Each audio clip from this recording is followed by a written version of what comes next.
Fender Stratocaster is arguably the most desirable and widely used guitar ever made.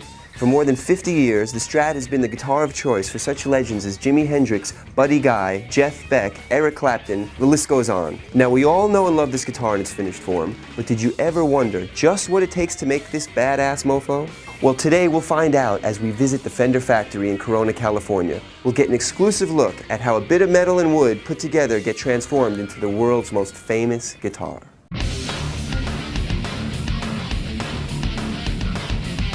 We're here with Del Breckenfeld, Director of Entertainment Marketing for Fender Guitars at the Fender factory, the place where they make the Fender Stratocaster, which we hope Del might be able to show us how it's done. That's great. You guys want to follow me? We'll take a walk. Thanks for having us.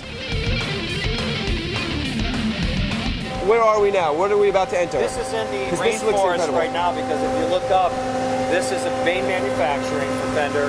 Those misters are putting humidity into the air. So this is all computerized to keep the humidity at a constant level. We need our glasses. Right, glasses on, safety first, people. We're going to watch first how a neck is made, which is really the crucial part. This is a neck right here. What kind of wood is this? This is rock hard maple. We don't do any endangered woods at all. And so all your necks at Fender are going to start this way, whether it's a bass or a guitar, whatever model, rock hard maple. What's very characteristic of Fender, which is called a skunk stripe. And what that is a routing to the back of the neck. Right. Instead of going through the neck, which is more difficult, he did the back of the neck and then laid the truss rod in. The truss rod can be adjusted. As it's turned, that turn in the metal brings the neck back down into its correct position. So this is like a Jane Russell bra, basically. It will make your neck stand the way you want all the time. I've never heard that terminology, but I'm going to use that again. As soon as the neck has been cut, he's checking not only that it's level, but he's also going to do a stress test on the neck to make sure that when it's pushed down, it would never, unless you stand on it, it will never be that pushed down that far. But by doing that, he'll know if the neck comes back up to its original shape, and of course, he'll check it again.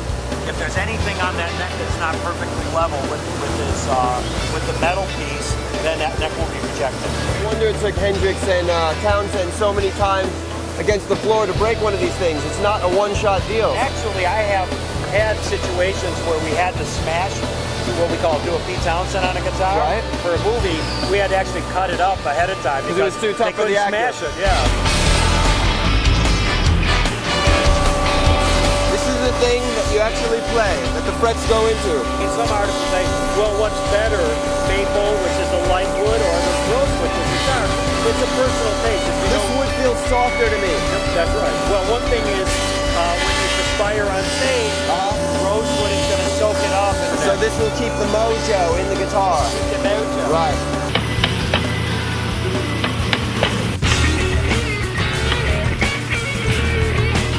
They're literally banging the frets in. That's right. And after they're banged in, you actually put on that on the machine with a tighten it and actually push each fret down by half. The process on the machine behind us, what it's doing is it's cutting the shape of the instrument. It's routing out the neck pocket where the neck will be placed, and then the pickups and also the controls. Now I notice there's a line down the middle of this body. Is it two-piece, or what is that line? This one is actually more than two pieces. Oh, it's three pieces. Some bodies are two pieces or three, four, and then you have a cap on top. Here's an example of a beautiful cap on it. You can see that it's been added to the guitar. Here's an example of the body pieces being glued together with the shape of the guitar on the other side.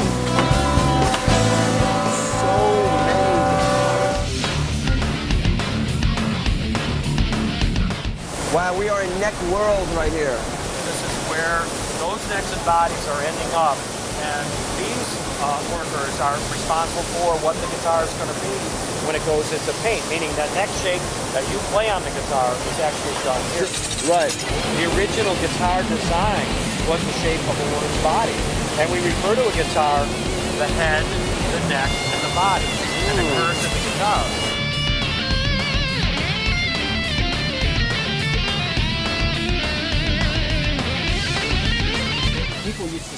take that telly, and he said, well, I really like this, but it digs into my rib cage. So he angled the top of it. You know, he took this part and brought it down. Made it huggable. Huggable, exactly. All of a sudden it became very aerodynamic. We have artists like John Mayer that will come out here and actually oversee some of the models that are being made for him. That being said, many artists buy right off the line. Bruce Springsteen, Keith Richards, some of the Stones, before those artists go on tour, they will just order a standard model.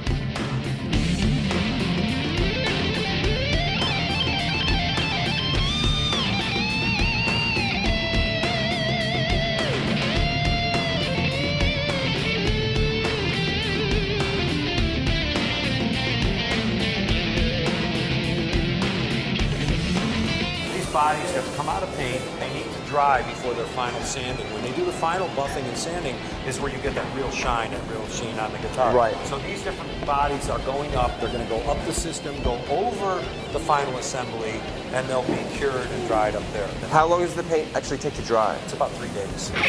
This is final production. This is actually the end of the road for a guitar. So before the guitar actually goes to the customer, this is its last stop to make sure that it's perfect in every way, that the quality is there, and also that it's tuned and set up and plays well.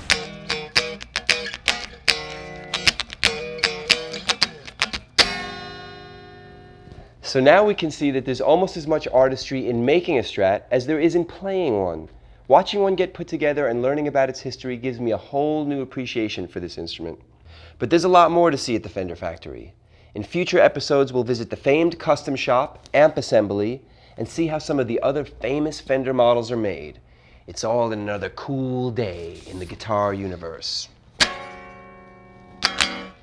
Next, on our workshop segment, we'll get some expert tips on how to restring just about any type of guitar.